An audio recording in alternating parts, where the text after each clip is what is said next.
Gunpur block कार्यालय परिसर में तालुका आईन सेवा संस्था पक्षर आईन सचेतनता कार्यक्रम अनुष्ठित।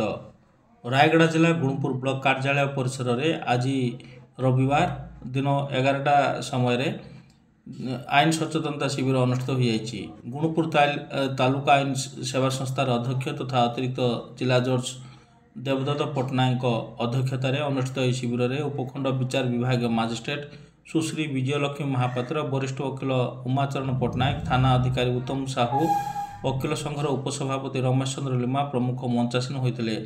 स्थायी लोके अदालत विद्युत विभाग, टेलीफोन विभाग, परिवहन विभाग विभिन्न मामला गुड़िकर स्थायी समाधान किपर हो पार से विषय आईन उपरे विभिन्न दिग उपर आलोचना कराई। कार्यक्रम में सीडीपीओ सुषमा प्रसाद, जीपीडीओ दिवाकर राव प्रमुख उपस्थित रहता बेले ब्लॉक विभिन्न अंगनवाड़ी कर्मी और अधिकारी माने सामिल हो विभिन्न आईन उपरे सचेतनता करा जायतिला। ए कार्यक्रम में वकील संघर उपसभापति रमेश चंद्र लिमा परिचालन करथिला बेले शेष धन्यवाद अर्पण करथिले।